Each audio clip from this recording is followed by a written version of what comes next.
नमस्कार मित्रांनो, या ठिकाणी सेट सी मधील हा 133 क्रमांकाचा प्रश्न आहे. थोडा वेळ शिल्लक आहे आपल्याला कळवण्यासाठी, परंतु ज्यांच्यापर्यंत हा व्हिडिओ पोहोचेल आणि ज्यांना वाटेल की आपलं उत्तर चुकू शकतं या प्रश्नामुळे त्यांनी कळवायला हरकत नाही आहे. सागरी निक्षेपात पुढील घटकांचा समावेश असतो आणि ocean deposits are composite of असं इंग्लिशमध्ये दिलेलं आहे. तर 133 क्रमांकाचा हा प्रश्न आहे आणि या प्रश्नाचं उत्तर दिलेलं आहे पर्याय क्रमांक 4 म्हणजे सेट सी आहे हा. तर 4 क्रमांकाचा जो पर्याय आहे तो ते या प्रश्नाचं उत्तर आहे. अतिसूक्ष्म माती, सागरी वनस्पती व प्राण्यांचे जीवाश्म. परंतु या ठिकाणी हा प्रश्न जो विचारला गेला आहे त्याची रचना सदोष झालेली आहे. कारण पहा तुम्ही, सागरी वनस्पती व प्राण्यांचे जीवाश्म यांचा समावेश असतो तर या ठिकाणी देखील आहे. त्याचबरोबर अतिसूक्ष्म माती या ठिकाणी दिलेला आहे आणि या ठिकाणी अतिसूक्ष्म रीतीचं संचयन दिलेलं आहे. हा पर्याय आपण सोडून देऊ. परंतु आता जर आपण पुस्तकामध्ये पाहिलं, हे 8वीचं पुस्तक आहे, त्यामध्ये सागरतळ रचना आहे. तर त्या ठिकाणी तुम्ही पाहू शकता की सागरी संचयन, ज्याला मराईन डिपॉझिशन असं त्यांनी म्हटलेलं आहे. तर या ठिकाणी लहान मोठ्या आकारांचे दगडगोटे, जाडी, भरटी, वाळू, मातीचे सूक्ष्म कण इत्यादी पदार्थ नद्या, हिमनद्या इत्यादी मार्फत खंडावरून वाहून आणले जातात व त्यांचे संचयन मुख्यतः भूखंड मंचावर होते. अशा पदार्थांना सागरी अवसाद म्हणतात. तर त्यांनाच मराईन डिपॉझिट्स असं म्हटलं जातं. लक्षात घ्या, इंग्रजीमध्ये देखील पाठ्यपुस्तकामधीलच मॅटर आहे हे. तर सागरी अवसाद ज्याला म्हटलं जातं तर त्यालाच इंग्रजीमध्ये मराईन डिपॉझिट्स म्हणलं जातं. आता या ठिकाणी ओशियन डिपॉझिट्स असं विचारलेलं आहे त्यांनी, म्हणजे सागरी निक्षेप ते त्यांनी दिलेलं आहे या ठिकाणी आपल्याला. तर सागरी निक्षेप कशाला म्हटलं जातं म्हटले त्यांनी, तर ज्वालामुखीच्या उद्रेकातून बाहेर पडलेली राख, लावारस यांचे संचयन सुद्धा येथे आढळते. खूप खोलवर, विशेषतः सागरी मैदानाच्या भागात अतिसूक्ष्म मातीचे कण मोठ्या प्रमाणावर साचतात.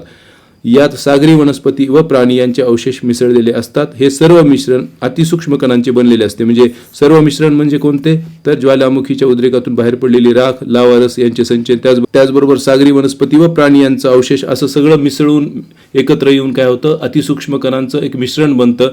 ते मृदू चिखलाच्या स्वरूपामध्ये असतं. तर त्यामध्ये सागरी प्राण्यांच्या आणि वनस्पतींच्या अवशेषांचे प्रमाण 30% असतं. म्हणजेच इतर प्रमाण कशाचं असतं, तर मग ही ज्वालामुखीची राख असेल आणि इतर काही गोष्टी असतील. तर या मृदू चिखलास सागरी निक्षेप म्हणतात. या ठिकाणी त्याला म्हटलंय मराईन उज असं म्हटलेलं आहे. तर या ठिकाणी तुम्ही पहा की या ठिकाणी देखील लावा अँड ॲश इरप्टिंग ऑफ वल्कॅनिक इरप्शन्स वगैरे त्यांनी दिलेलं आहे. इंग्रजीमध्ये आणि याच्यामध्ये फक्त फरक एकच आहे की या ठिकाणी खूप खोलवर, विशेषतः सागरी मैदानाच्या बाबतीत जे म्हटलंय ते या ठिकाणी तुम्हाला इंग्रजीमध्ये ते आढळत नाहीये. तर महत्त्वाचा मुद्दा हा आहे की ocean deposits are composite of, तर त्यामध्ये मग सागरी वनस्पती व प्राण्यांचे जीवाश्म पण आले आणि त्याचबरोबर ज्वालामुखी, लावा व राख पण आली आणि हा चौथा पर्याय तर आहेच आहे. मग या ठिकाणी असं द्यायला पाहिजे होतं की फक्त सागरी वनस्पती व प्राण्यांचे जीवाश्म. 2 पर्याय तर ठीक आहे, तो चुकीचाच आहे. ज्वालामुखी, लावा व रस जे दिले त्या ठिकाणी फक्त पाहिजे होतं आणि अतिसूक्ष्म माती हा पर्याय मग बरोबर आला असता की यामध्ये बाकीचे पण पर्याय समाविष्ट झाल्यामुळे. आता या ठिकाणी ओनली पाहिजे होतं आणि या 3 पर्यायाला पण ओनली पाहिजे होतं. म्हणजे इंग्रजी असो की मराठी असो, त्यामध्ये प्रश्न पूर्णपणे किंवा ज्याला आपण निर्दोष म्हणतो तशा पद्धतीचा नाहीये. तर या ठिकाणी मग हेही उत्तर आहे, हे पण उत्तर आहे. तर मग असं जर त्यांना द्यायचं होतं तर त्यांनी मग खालच्या बाजूला द्यायला पाहिजे की फक्त 1 व 2, फक्त 1 व 3, 1, 2, 3, 4 बरोबर अशा प्रकारचे जे प्रश्न असतात त्या पद्धतीचं द्यायला हवं होतं. तर ओनली हा शब्द विसरल्यामुळे मुलांचं कन्फ्युजन झालं. त्यामुळे या प्रश्नावर आपण आक्षेप घेऊ शकतो 100%, कारण प्रश्नाची रचना सदोष आहे.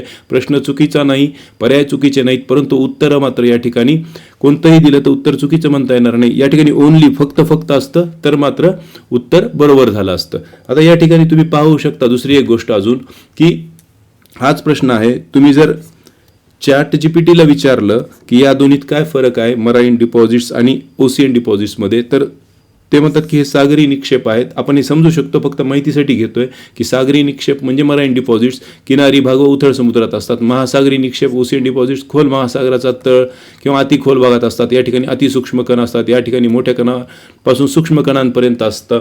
आता मराईन डिपॉझिट्सच म्हणलं या ठिकाणी, हे लक्षात घ्या तुम्ही. महत्त्वाचं म्हणजे त्यांनी हा जो भाग आहे की ज्याला आपण लहान मोठ्या आकारांचे दगडगोटे, जाडी, भरडी, वाळू नद्यांनी किंवा हिमनद्यांनी वगैरे आणलेली आहे, त्यांना इथं सागरी अवसाद जरी म्हटलेलं असलं तर या ठिकाणी मराईन डिपॉझिट्स म्हणलंय. आणि हे उथळ भागात असतं, म्हणजे the deposition occurs mainly on the Continental shelf, म्हणजेच किनारी भाग व उथळ समुद्रामध्ये आढळतं. त्यालाच काय म्हणतो आपण, मराईन डिपॉझिट्स असं म्हणतो.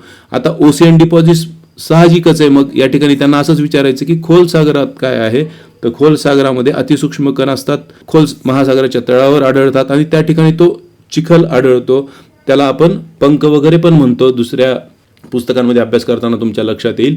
मराईन डिपॉझिट्समध्ये आपल्याला जाडीभरडे पदार्थ दिसतात आणि ओशियन डिपॉझिटमध्ये आपल्याला अतिसूक्ष्म कण वगैरे असणारे घटक आढळतात. तर मग ओशियन डिपॉझिट्समध्ये मग हे तिन्ही आले ना, तर मग त्याच्यामुळे काय होणार की या ठिकाणी जर त्यांनी फक्त लावलेलं असतं तर मग हे 4 क्रमांकाचं उत्तर बरोबर असलं असतं आणि त्याचबरोबर प्रश्न निर्दोष असला असता. तर या ठिकाणी प्रश्न सदोष आहे, त्यामुळे त्याचे गुण सर्वांना द्यायला पाहिजे किंवा 1, 3 आणि 4 पर्याय ज्यांनी लिहिलेले आहेत, म्हणजेच पर्याय क्रमांक 1, पर्याय क्रमांक 3 आणि पर्याय क्रमांक 4 यापैकी कोणताही पर्याय ज्यांनी नमूद केलेला आहे त्यांना गुण देणं क्रमप्राप्त आहे.